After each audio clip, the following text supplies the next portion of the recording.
परमपूजनीय श्री गुरुदेव भगवान गौतम बुद्ध, महात्मा ज्योतिबा फुले, संत कबीर, डॉक्टर बाबासाहेब आंबेडकर, राजर्षी शाहू महाराज, वंदनीय राष्ट्रसंत श्री तुकडोजी महाराज या महामानवांच्या प्रती आदर व्यक्त करतो। त्यांच्या कार्याप्रती, त्यांच्या विचाराप्रती संवेदना व्यक्त करतो। या फेसबुक लाईव्हच्या माध्यमातून आत्ताच आपण प्रत्यक्षताई गुरनुले यांचं अतिशय वास्तववादी असे विचार या माध्यमातून आपण मांडलेले आहेत। खरं तर अनेक तरुणांनी या फेसबुकच्या माध्यमातून अनेक विचार व्यक्त केले। त्यांच्या विचाराप्रती, त्यांच्या कार्याप्रती मी पुन्हा संवेदना व्यक्त करतो, कृतज्ञता व्यक्त करतो। युगप्रवर्तक राष्ट्रसंत तुकडोजी महाराज आणि डॉक्टर बाबासाहेब आंबेडकर या दोन महामानवांनी अखिल मानवजातीच्या उत्थानासाठी कार्य केले। त्यांच्या भल्यासाठी, त्यांच्या कल्याणासाठी ते अविरत झटत राहिले। वंदनीय राष्ट्रसंत तुकडोजी महाराज हे एक संत असून महंत नव्हते। डॉक्टर बाबासाहेब आंबेडकर हे एक ज्ञानसूर्य होते, ते घटनाकार होते, ते संविधानकार होते। वंदनीय राष्ट्रसंतांनी जन्मापासून मृत्यूपर्यंत अनेक विषयावर महाराजांनी लिखाण केलं।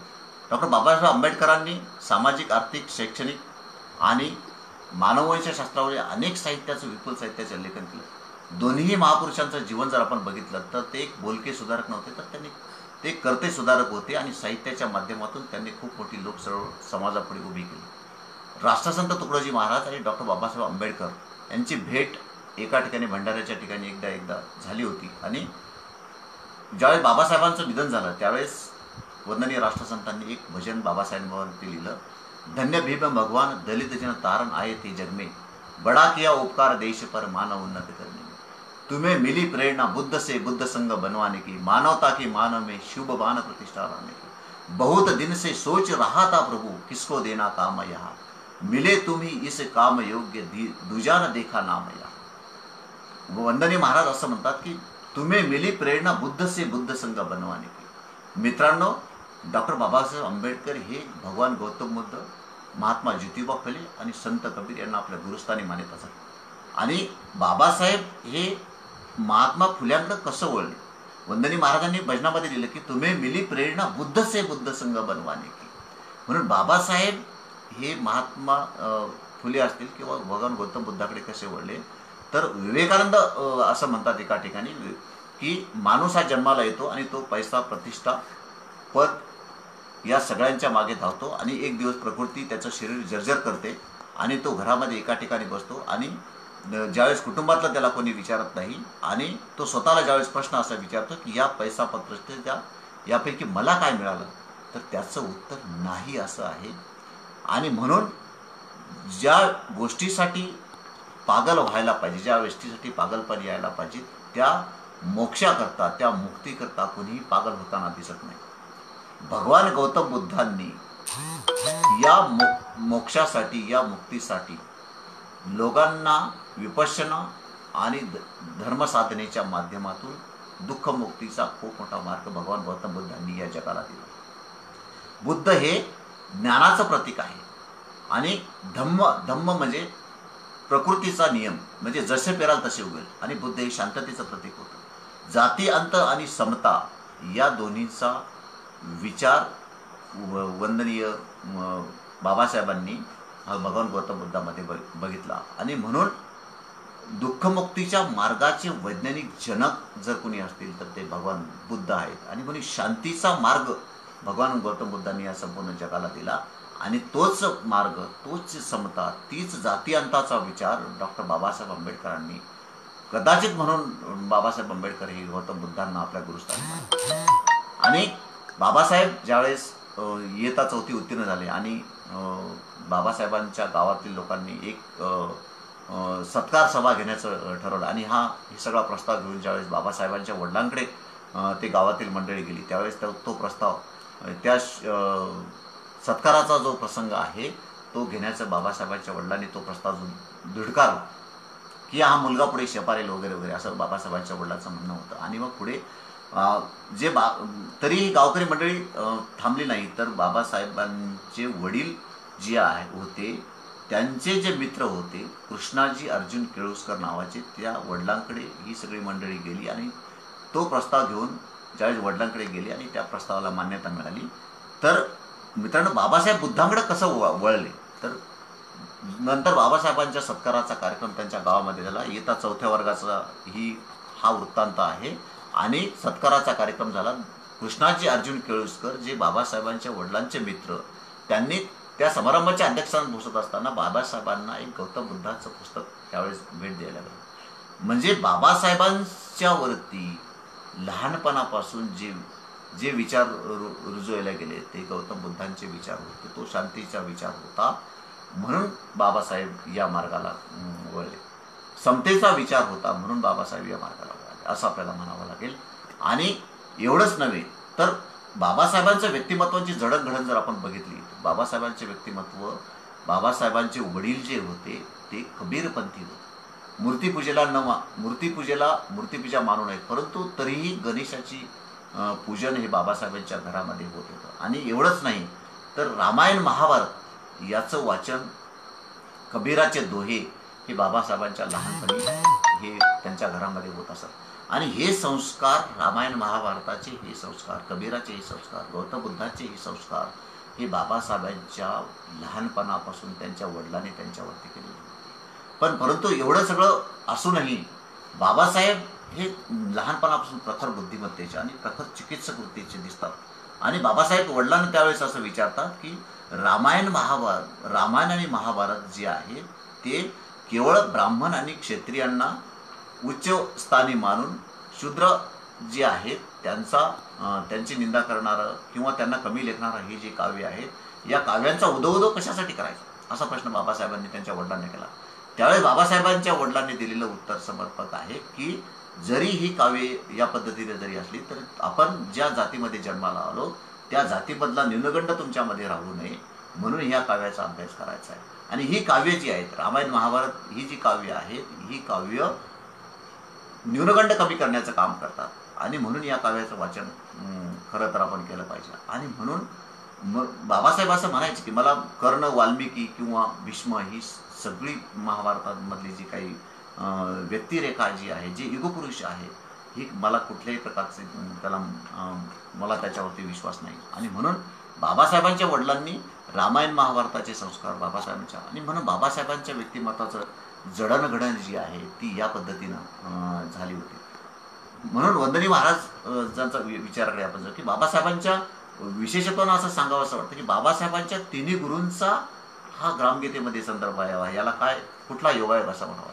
भगवान गौतम बुद्धाबद्दल बाबासाहेब राष्ट्रसंत तुकडोजी महाराज असं म्हणतात की हाती न घेता तरवार बुद्ध राज्य करी जगावर, त्याचे कारण प्रचार प्रभावशाली. म्हणून एवढा मोठा शांतीचा संदेश देणारा हा महात्मा, विपश्यना आणि ध्यानधारणेच्या माध्यमातून संपूर्ण जगाला शांतीचा महामंत्र देणारा गौतम बुद्ध, ते गौतम बुद्धांचा प्रभाव बाबासाहेबांच्या जीवनावरती कुठेतरी झाला. आणि पुढे बाबासाहेबांच्या जीवनाची जडणघडण जी आहे ती बुद्ध विचारानं पुढे चालली आहे. तो समतेचा विचार बाबासाहेब पुढे घेऊन चालले आहे. तो जाती अंतेचा विचार घेऊन बाबासाहेबांचं व्यक्तिमत्वाचं जडणघडण पुढे होताना दिसत आहे.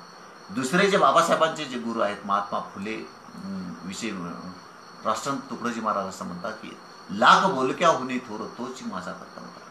म्हणजे केवळ फक्त महात्मा फुले हे काही विचारवादी किंवा भारतीय प्रबोधनाचा कळसद्धा ठरलेले जरी असले तरी वंदनीय महात्मा फुल्यांनी शिक्षण क्षेत्रामध्ये अतुलनीय असे काम केले.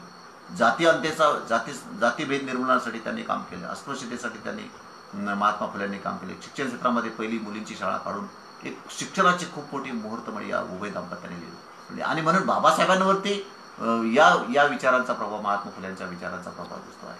आणि पुढे राष्ट्रवादाविषयी बाबासाहेबांचा विचार आपण बघितला पाहिजे. राष्ट्रवाद बाबासाहेबांवरती कसा प्रभावित झाला याचा विचार म्हटला तर राष्ट्रवाद काय सांगतो की बहुजनांनी अल्पसंख्याक लोकांवरती सत्ता गाजवणे म्हणजे राष्ट्रवाद. हा जो राष्ट्रवादाचा विचार आहे हा बाबासाहेबांना अजिबात मान्य नव्हता. तर कुठला राष्ट्रवाद बाबासाहेबांनी कुठल्या राष्ट्रवादाला अग्रक्रम दिला तर महात्मा फुल्यांचा राष्ट्रवाद आपल्याला बघावा लागेल. महात्मा फुल्यांचा समग्र वाङ्मयाचा जर आपण अभ्यास केला तर महात्मा फुलेच्या समग्र वाङ्मयामध्ये महात्मा फुले असं म्हणतात की बळीस्थानातील शूद्र अतिशूद्रांतील भिल्ल आदी जे लोक आहेत, जे आदिवासी लोक आहेत, जे जोपर्यंत सामाजिक समता किंवा आर्थिक समता जे एक समान घटकामध्ये जोपर्यंत हे येत नाही तोपर्यंत नेशन्स निर्माण होऊ शकत नाही, असं महात्मा फुले राष्ट्रवादाच्या संकल्पनेमध्ये संदर्भात मिळतात. मित्रांनो हे लक्षात घ्या, राष्ट्रवादाची संकल्पना जी आहे म्हणजे बळीस्थान जो आहे इथे देशाला महात्मा फुल्यांनी बळीस्थान वर्णन केला. म्हणजे जोपर्यंत बळीस्थानातील जनता हे होऊ शकत नाही तोपर्यंत नेशन म्हणजे राष्ट्राची संकल्पना निर्माण होऊ शकत नाही, अशी राष्ट्रवादाची संकल्पना महात्मा फुल्यांनी मांडली. आणि म्हणून महात्मा फुल्यांनी ही जी संकल्पना मांडली की नेशन्स जोपर्यंत निर्माण होत नाही, आणि हा जो नेशनचा विचार आहे तोच विचार बाबासाहेबांनी पुढे आपल्या आयुष्यामध्ये मांडला. तर बळीराजा हे भारतीय पुराणकथेमध्ये बळीराजा म्हणजे तिथे प्रजा ही सगळी सुखी होती त्या बळीराजाच्या काळामध्ये. आणि हे बळीराजा जो आहे बळीराजाचं मिथक वापरून महात्मा फुल्यांनी राष्ट्रवादाची संकल्पनेच्या माध्यमातून समतेचा मंत्र या अखिल मानवजातीला दिला. आणि तोच मंत्र घेऊन बाबासाहेब पुढे या पथावरती मार्गक्रमण करीत राहिले. आणि म्हणून आपण ज्यावेळेस फुले शाहू आंबेडकरांचा महाराष्ट्र ज्यावेळेस म्हणतो त्यावेळेस आपण याच्याकडे बघायला पाहिजे की 1890 मध्ये महात्मा फुले गेले आणि 1891 मध्ये बाबासाहेबांचा उदय झाला.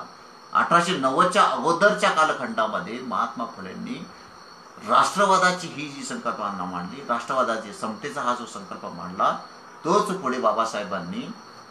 पुढे राजर्षी शाहू महाराज 26 जुलै 1902 रोजी या राष्ट्रवादाच्या संकल्पनेचा आधार घेऊन 1902 मध्ये राजर्षी शाहू महाराजांनी आपल्या संस्थानामध्ये शूद्र आणि अतिक्षुद्र या सगळ्या लोकांना आरक्षण लागू केले. आणि पुढे बाबासाहेबांनी 26 नोव्हेंबर 1949 रोजी भारतीय राज्यघटनेचा मसुदा लिहिला आणि 1950 रोजी भारत एक प्रजासत्ताक राष्ट्र म्हणून उदयास आलं. आणि या पद्धतीनं म्हणजे राष्ट्रवादाची संकल्पना महात्मा फुले, नंतर शाहू आणि नंतर आंबेडकर, म्हणजे महाराष्ट्राची जडणघडण जी आहे फुले शाहू आंबेडकरांचा जो महाराष्ट्र जो घडला तो समतेचा विचार या सगळ्या महापुरुषांनी राष्ट्राला दिला, या महाराष्ट्राला दिला. म्हणून फुले शाहू आंबेडकरांचा जो महाराष्ट्र आहे तो या पद्धतीने पुढे जात होता. आणि म्हणून तिसरे जे आंबेडकरांचे जे गुरु आपण बघितले पाहिजे ते संत कबीर असं मूर्तीपूजेला संत कबीरांचा विरोध होता. आणि बाबासाहेबांचं वडील जे होते ते कबीरपंथी होते. काय योगायोग, हा नियतीचा काय योगायोग आपण असं म्हणावं लागेल की वडील हे कबीरपंथी, मूर्तीपूजेला विरोध संत कबीरांनी केला. आणि अशा कबीरांविषयी वंदनीय राष्ट्रसंत ग्रामगीतेमध्ये असं म्हणतात की जन्मभरी सुत विनन प्रकट देखिला जनी जनार्दन, त्या भक्त कबीराचे महिमान गंगेतील पाषाण जाणते कैसे. असा हा कबीर की जो माणसामध्ये देव पाहणारा. कबीरांचं असं म्हणणं होतं की ते कबीर म्हणजे महान, कबीर या शब्दाचा अर्थ महान असा होता. आणि म्हणून कबीराचं असं म्हणणं होतं की तेरा साब ही तेरे अंगण में, म्हणजे ईश्वराला तुम्ही स्वतःमध्ये पहा. मूर्तीपूजाला विरोध होता. आणि अशा या कबीरांना सुद्धा म्हणजे डॉक्टर बाबासाहेब आंबेडकर आपल्या गुरुस्थानी मानत होते. परंतु महात्मा फुले आणि गौतम बुद्धांच्या विचारांवर खूप मोठी वाट बाबासाहेबांना त्यांच्या आयुष्यामध्ये जर मिळाली असेल तर ती महात्मा फुले आणि गौतम बुद्ध या दोन महापुरुषांना मिळाली. मित्रांनो, बाबासाहेब हे ज्ञानसूर्य होते, भारतीय राज्यघटनेचे शिल्पकार होते. आणि जातीभेद निर्मूलन हा त्यांच्या आयुष्याचा मुख्य पैलू राहिलेला आहे. आणि आज आंबेडकर चळवळीविषयी किंवा आंबेडकरांची ही जी विचारधारा जी आहे, समतेची जी विचारधारा जी आहे, जातीभेद निर्मूलनाची ही जी विचारधारा आहे, आज आंबेडकर चळवळी आज आपल्या अलीकडच्या कालखंडामध्ये या चळवळीचं मूल्यमापन आपल्याला कसं करावं लागेल, या विचारधारेचा आपल्याला महाराजांच्या विचारधारेचा विचार आहे किंवा आंबेडकरांच्या विचारधारेचा जो विचार आहे याचा विचार आपल्याला कुठल्या पद्धतीने करावा लागेल. आज आंबेडकरांचा जो महापरिनिर्वाण दिन जो चैत्यभूमीवरती जो साजरा होतो, जवळपास 5 लाख लोक या महापरिनिर्वाण दिनाच्या निमित्ताने एकत्रित होतात. आणि 1 कोटीचं जवळपास या साहित्य या महापरिनिर्वाण दिनाच्या निमित्ताने. पण ही जी गर्दी इथे जमती आहे, ही गर्दी ही केवळ फक्त विभूती पूजा. आणि या गर्दीमध्ये जे लोक येतात ते गौतम बुद्ध, डॉक्टर बाबासाहेब आंबेडकर, सम्राट अशोक आणि पंचशील जे ध्वज आहेत किंवा अशा पद्धतीचं जे काय मानकं जी आहे त्या मानकाचं खरेदी तिथे होती. आणि म्हणून विभूती पूजाचा अवडंबर कदाचित या महापरिनिर्वाण दिनाच्या निमित्तानं होताना दिसत आहे. आणि म्हणून इथं आंबेडकरांचा विचारवाद काय सांगतो. आंबेडकरांना विभूती पूजा ही अजिबात मान्य नव्हती. विभूती पूजा ही राष्ट्राला आणि समाजाला घातक आहे. म्हणून बाबासाहेबांनी कधीही विभूती पूजेला महत्त्व दिलं नव्हतं. हे म्हणताना बाबासाहेब असं म्हणतात की व्यक्ती प्रथम, राष्ट्र प्रथम आणि व्यक्ती नंतर आहे. आणि म्हणून विभूती पूजेचा विचार जो आहे हा विचार बाबासाहेबांना अजिबात मान्य नव्हता.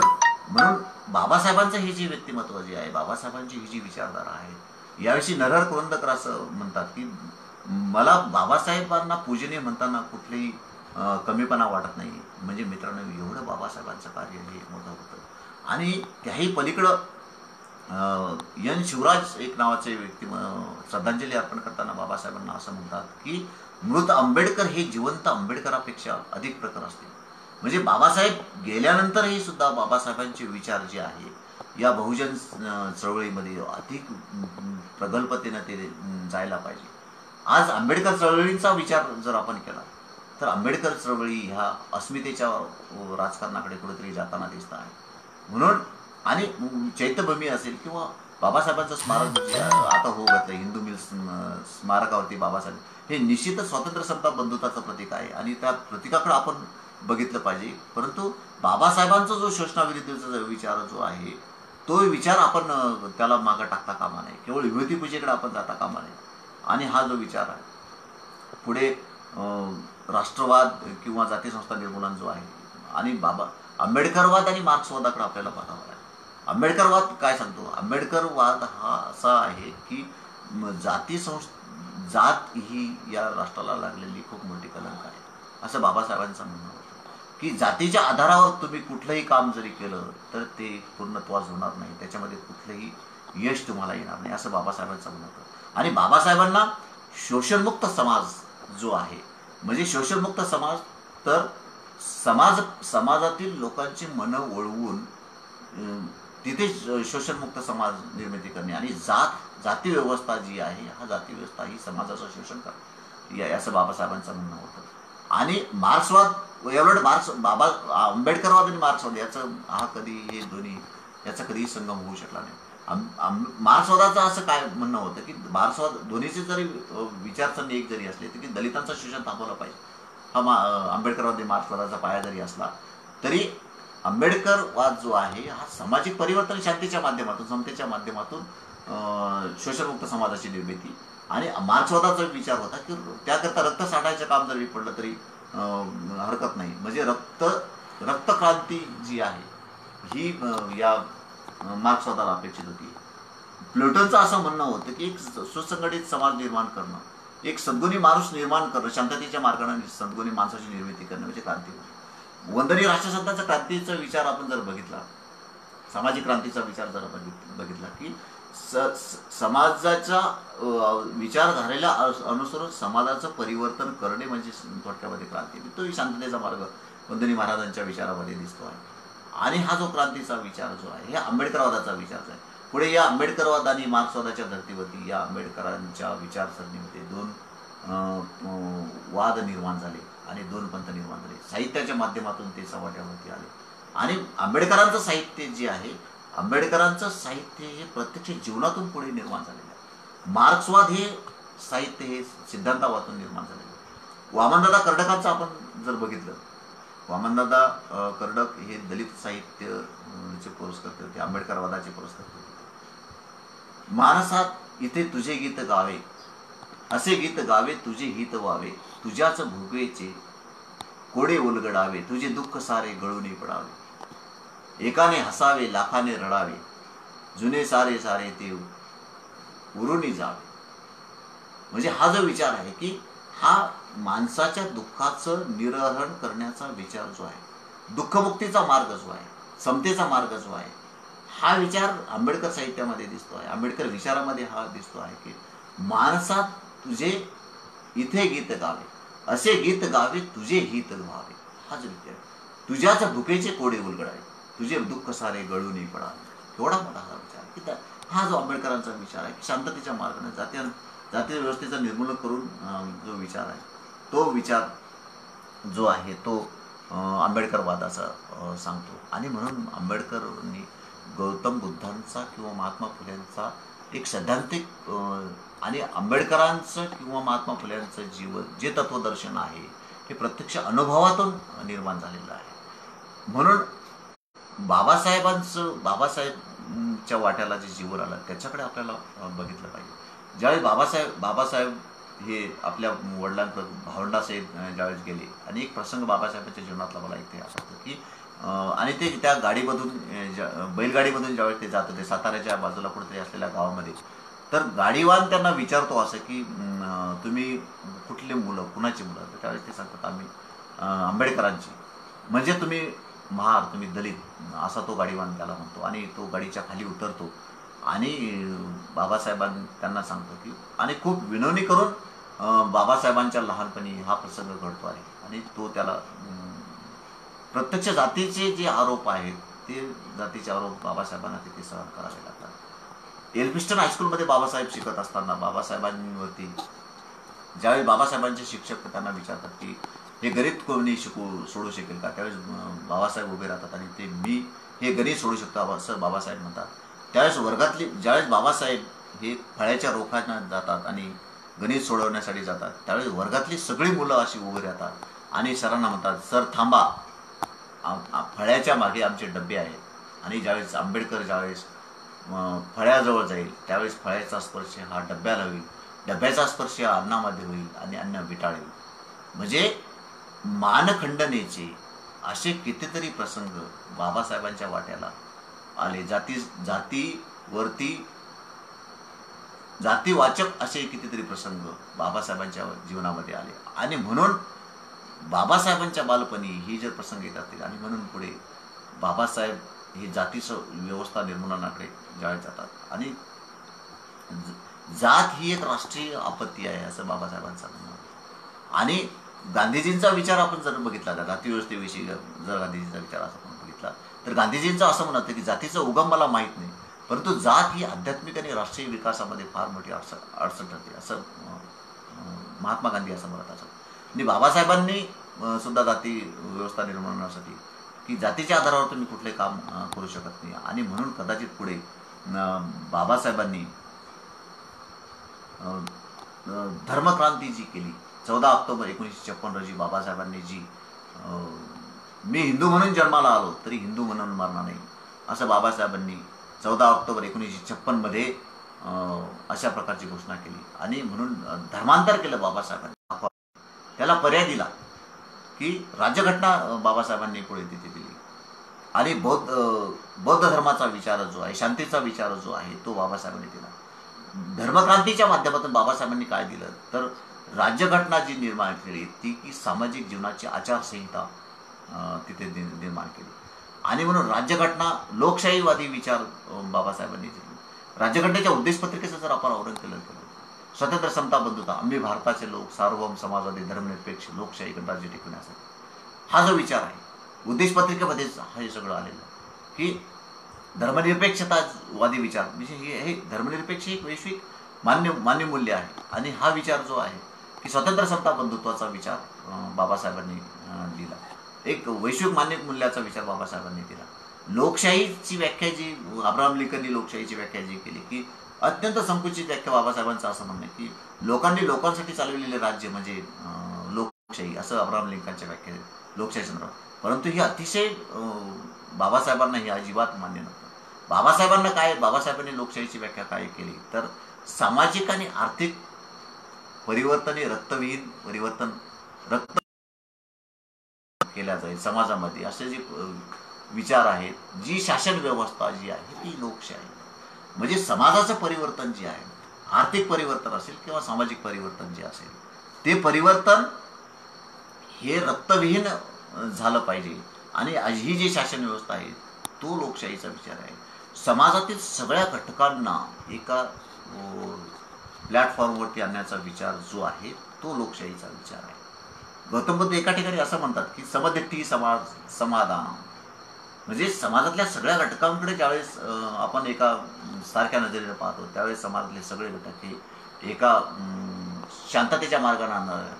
आज कोरोनाच्या पार्श्वभूमीवरती आपण बघतोय मागे जे काही झालं की मरकजचं प्रकरण जे असेल किंवा या प्रकरणामधून जे आहे तर समदेती समाधान म्हणून कुठल्याही धर्माला किंवा कुठल्याही जातीला आपण कमी लेखता येणार नाही. हा जो धर्मनिरपेक्षतेचा विचार आहे तो बाबासाहेबांना अपेक्षित होता. स्वातंत्र्य समता बंधुत्व ही आज काळाची गरज आहे. आज कोरोनाचं हे एवढं मोठं जागतिक संकट आज असताना खरं तर भारत देशांना आज हे दाखवून दिलं की स्वातंत्र्य समता बंधुत्व आणि राष्ट्रीय एकतेचा विचार आहे हा विचार जो आहे. आणि पुढं बाबासाहेब असं म्हणतात की जाती व्यवस्थेच्या पलीकडे जाती व्यवस्थेचं विस्तारित रूप म्हणजे अस्पृश्यता आहे. ती बाबासाहेबांना मान्य नव्हती. महात्मा गांधी असं म्हणतात की अस्पृश्यता हा मानवजातीला लागलेला फार मोठा कलंक आहे असं महात्मा गांधीजींचं म्हणणं होतं. आणि बरेच लोक असं म्हणतात की अस्पृश्यता गेली पाहिजे, अस्पृश्यता आता गेलेली आहे वगैरे वगैरे, परंतु जाती व्यवस्थेचं निर्मूलनावर ते कोणी लक्ष देत नाही. हे खरं बाबासाहेबांचं दुखणं होतं. म्हणून जाती व्यवस्था जोपर्यंत जात नाही तोपर्यंत अस्पृश्यता जाणार नाही. आणि म्हणून वंदनीय महाराजांचं मला या ठिकाणी हा जातीभाव विसरून या एक हो मी, अस्पृश्यता समूळ नष्ट हो जगात.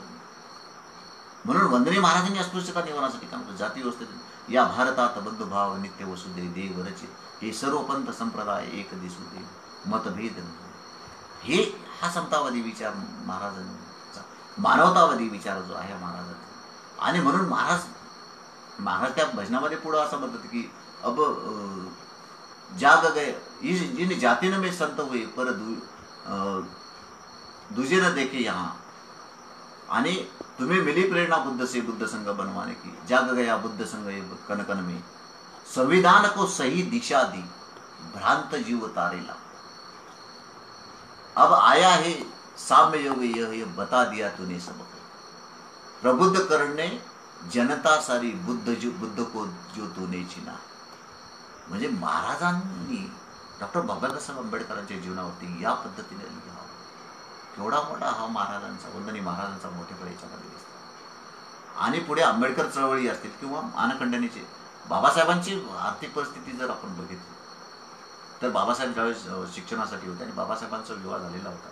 बाबासाहेब ज्यावेळेस शिक्षणासाठी गेले आणि रमाबाई त्यांच्या ज्या पत्नी होत्या त्यांना कोणीतरी विचारायचं की आज बाबांनी काही खाल्लं असेल का, त्यावेळेस ती रमाबाईला त्या प्रचंड वेदना त्या आर्थिक विवंचनेच्या व्हायच्या.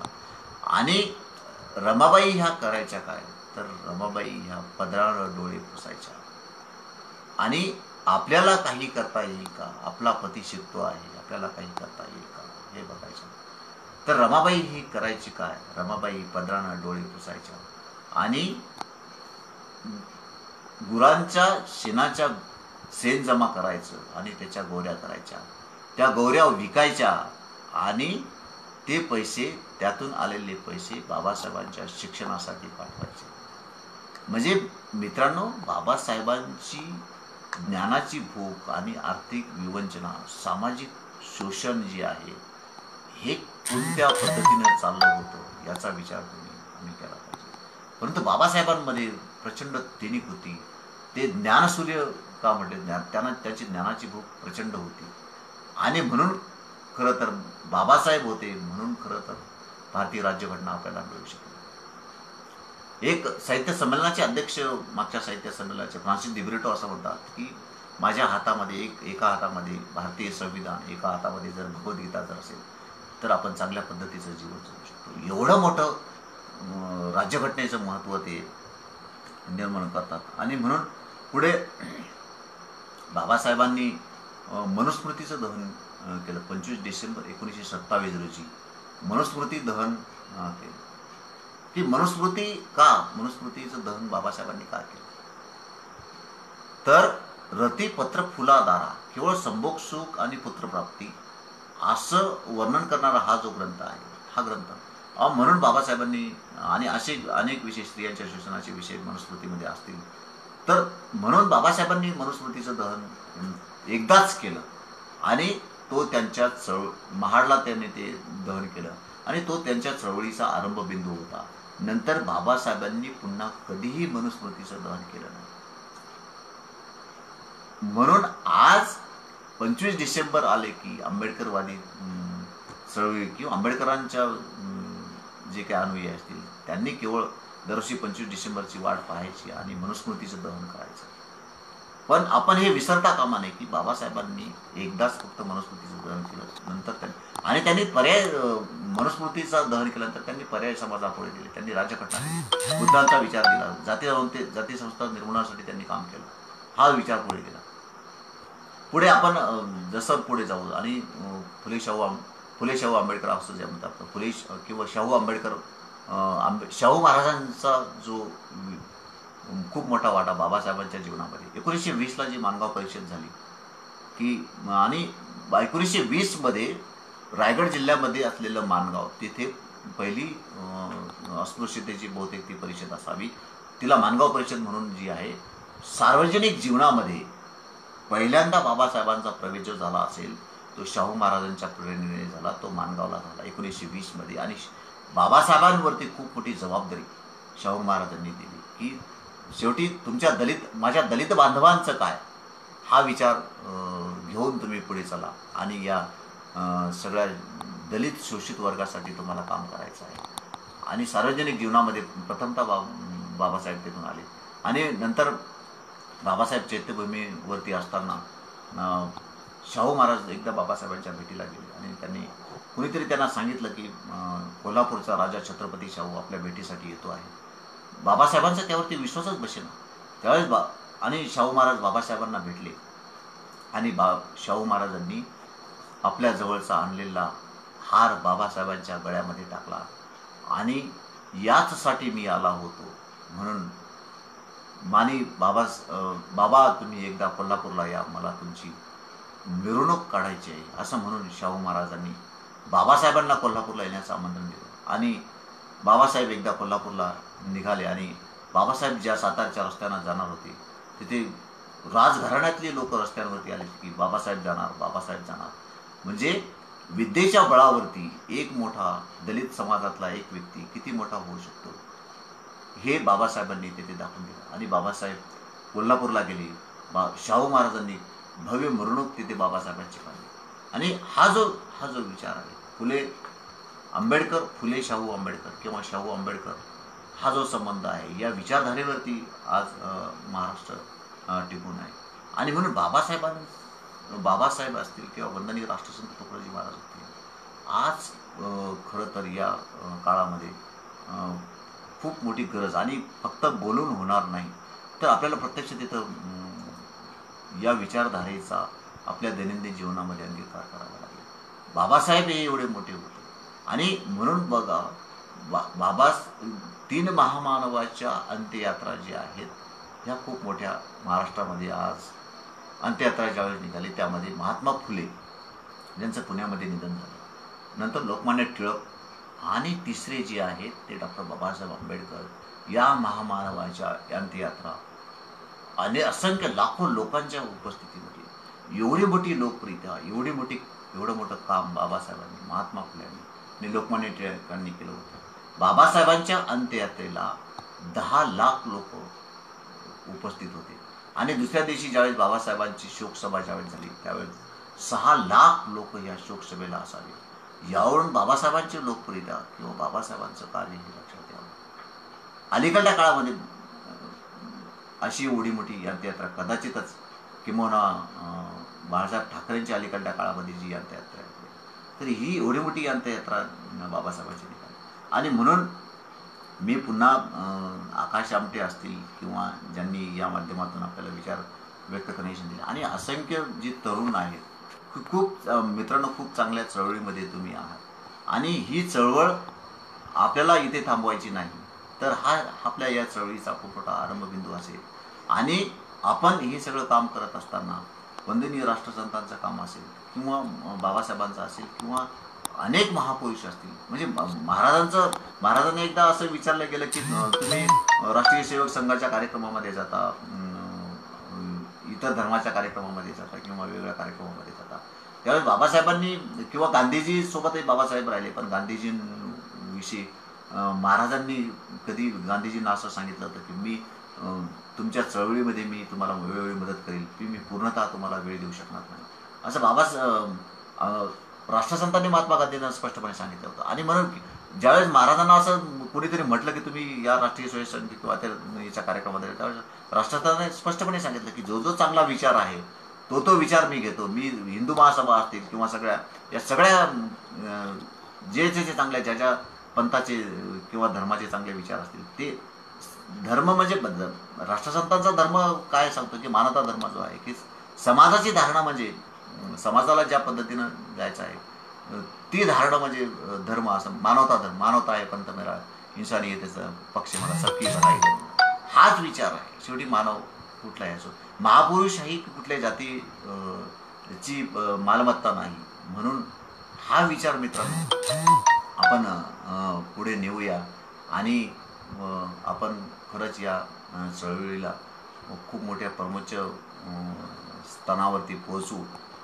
या माध्यमातून मी पुन्हा आकाश आमटे यांना धन्यवाद देतो. आणि खूप कमी वयामध्ये आपण या चळवळीमध्ये ओढला गेला. आणि मित्रांनो, अनेक तरुणांना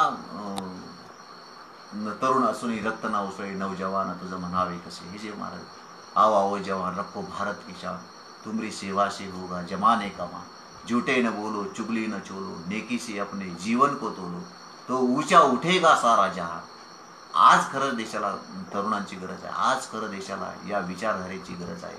आणि ही विचारधारा आपण सर्वांनी मिळून तिला पुढे नेऊया. या संकल्पनेनं मी थांबतो आणि वाणीला विराम देतो.